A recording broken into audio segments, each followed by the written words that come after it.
안녕하세요. 이치맨의 안철준입니다. 오늘은 반 엔비디아 동맹 과연 이길 수 있을까라는 주제를 가지고 영상을 찍어보도록 하겠습니다. 엔비디아의 1분기 놀라운 실적이 발표가 되었습니다. 자, AI 기술과 산업의 혁신적인 발전으로 인해서 가장 돈을 많이 벌고 있는 기업이 어딘지 아십니까? 그렇죠. 바로 엔비디아입니다.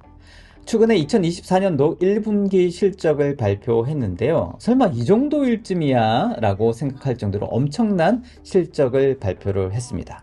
24년도 1분기 매출이 260억 달러, 우리나라 돈으로 34조 원이 넘는 금액을 매출을 달성을 했고요. 전년 대비 무려 262%나 상승한 숫자입니다. 영업이익은 더 대단한데요. 169억 달러의 이익을 냈다고 합니다. 23조 원 정도 되는 어마어마한 수치인데요. 이게 작년 대비해서 무려 8배나 증가한 수치라고 합니다. 영업이익률이 무려 65%가 넘습니다. 반 이상을 남긴다는 뜻인데 AI 반도체 시장의 무려 80% 이상 90% 가깝게 점유율을 가지고 있는 이 엔비디아가 정말 말 그대로 이 AI 시장을 점령하고 있다고 볼 수 있겠죠.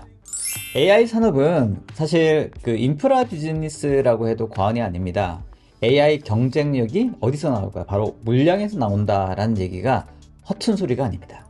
그러니까 엔비디아의 AI 칩인 H100, H200 같은 이런 칩들은 정말 부르는 게 값일 정도라고 해서 가격이 천정부지로 뛰어오르고 있고 칩 하나에 5천만 원 뭐 이런 얘기도 나오고 있습니다. 그러니까 마이크로소프트라든지 구글이라든지 오픈 AI라든지 메타라든지 이렇게 AI 서비스들을 만들려고 하고 경쟁하는 이런 회사들은 정말 미칠 노릇이죠. AI 서비스 경쟁은 정말 날로 치열해지고 있는데 이런 경쟁을 위해서는 인프라를 확충할 수밖에 없고 결국 그 엄청난 자금은 모두 이 엔비디아로 넘어가고 흘러 들어가고 있기 때문이죠.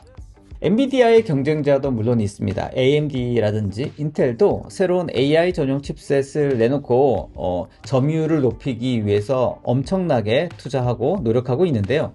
사실 동등 이상의 성능과 또 저렴한 가격을 내세워서 점유율을 높이기 위해서 노력하는데 근데 문제는 이 칩셋에만 국한되지 않는다는 데 있습니다. AI 개발을 위해서는 통신이라든지 개발 아키텍처를 포함한 이런 개발 플랫폼이 반드시 필요한데요. 아무리 칩셋의 성능이 좋다 하더라도 AI의 개발 환경이 여기에 최적화되어 있지 않으면 어떤 개발자도 사실 이 칩셋을 쓰기 어려운 상황이라는 거죠. 이런 개발 플랫폼은 쿠다라고 하는 병렬형 개발 아키텍처 그리고 NVLink라고 하는 가속 연결을 위한 통신 규격이 주도하고 있는데 이 모두 엔비디아에서 개발되었습니다. 그래서 엔비디아 칩셋에만 최적화되도록 이 개발 플랫폼이 되어 있으니까 다른 칩셋이 아무리 좋다 하더라도 이 엔비디아의 칩 외에 다른 것들을 쓰기가 개발자 또 기업의 입장에서는 정말 난감한 상황이라고 볼 수 있겠죠. 그래서 엔비디아를 견제하기 위한 움직임이 지금 활발히 움직이고 있습니다. 쿠다, 아까 말씀드렸죠? 이런 쿠다에 대항하기 위해서 UXL이라고 하는 재단이 출범했습니다. 여기에는 구글, 인텔, 퀄컴, 삼성, ARM, 그 다음에 AMD 등 이런 반도체 관련된 그리고 솔루션 관련된 기업들이 대거 참여를 했습니다. UXL 재단의 목적은 분명하죠. 다양한 하드웨어 솔루션 그리고 여러 유형의 AI 칩들을 모두 지원할 수 있는 오픈소스 개방형 소프트웨어 개발 플랫폼을 만들겠다라고 하는 취지이죠. 원 API라고 하는 이름으로 불리고 있는데요. 이러한 오픈 소프트웨어 플랫폼을 올 상반기 기술 표준을 확정하고 하반기에 개선된 버전을 출시하겠다는 목표를 가지고 지금 활발히 움직이고 있습니다. 이뿐만 아니죠. 최근에 엔비디아의 NVLink에 대항하기 위한 울트라 가속 링크 UA링크라고 하는 협력이 본격화되고 있습니다. 협력은 미국 주도의 8개의 기업들이 힘을 모으고 있는데요. 자, 이 면면을 살펴보면 구글, 마이크로소프트, 메타, 인텔, AMD, 브로드컴, 시스코, HP로 구성되어 있습니다.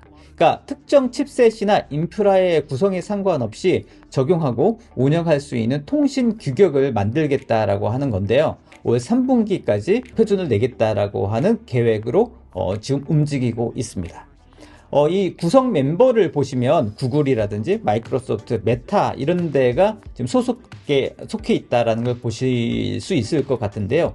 AI 서비스를 하고 있는 이런 경쟁자들이 모두 이 컨소시엄에 포함되어 있다라고 하는 건 이들이 더 이상 엔비디아에 휘둘려서는 안 된다라고 하는 그런 각성과 또 절박함이 묻어 있다고 볼 수 있겠습니다.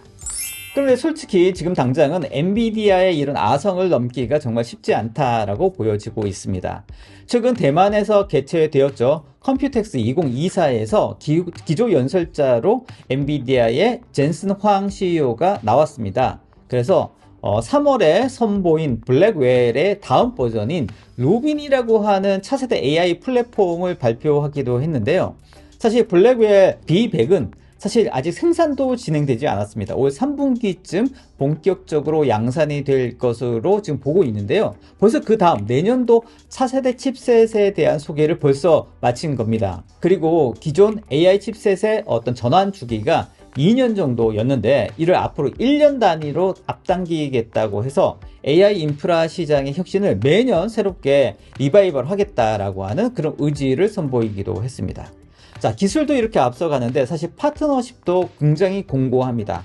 전 세계 1위 파운더리 기업이죠. TSMC, 그리고 HBM이라고 하이 밴드위스 메모리 부분에 전 세계 1위 기업인 SK 하이닉스와의 어떤 관계가 굉장히 공고하기 때문에 아까 말씀드렸던 반 엔비디아 전선을 무력하게 만들 수 있는 그런 강력한 힘을 아직도 가지고 있기 때문에 방금 말씀드렸던 이런 반 엔비디아 협력의 어떤 투쟁의 모습들이 과연 성공할 수 있을지는 당장은 어렵겠다, 이런 생각이 듭니다. 이번 컴퓨텍스 2024에서 사실 젠슨 황이 여러 가지 이야기를 했는데 그 중에 하나가 지속 가능성에 대한 언급이 인상 깊었습니다. 자신들의 AI 인프라를 사용하는 게 지속 가능성, AI 산업의 지속 가능성에 이바지하는 길이라는 주장을 펼친 건데요. 사실 저는 조금 이해가 되지는 않았습니다. 동일한 기준에서 봤을 때 에너지를 좀 더 적게 쓰는 효율적인 칩셋이다 라고 주장하는 것은 일리가 있겠죠.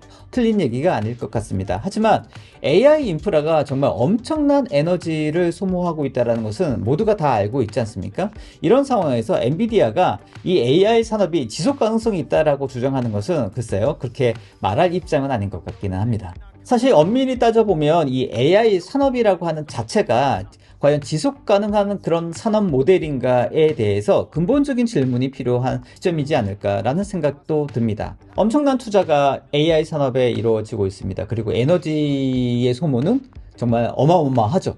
그럼에도 불구하고 이 AI 산업의 실제적인 수익은 아직 발생하지 않은 상황이기도 합니다. 그래서 산업의 생산성을 높이겠다는 AI의 어떤 측면이 그 스스로의 생태계로 봤을 때는 매우 비효율적으로 움직이고 있다라고 하는 아이러니한 생각이 듭니다. 자, 그래서 과연 이 AI 산업이 과연 지속 가능한 비즈니스인가에 대한 부분들은 아마 심각하게 고민을 해봐야 될 것 같고, 아마 조만간에 우후죽순 올라오고 있는 이런 AI 산업의 여러 다양한 비즈니스 모델들이 어느 정도는 정리되지 않을까라는 생각도 듭니다.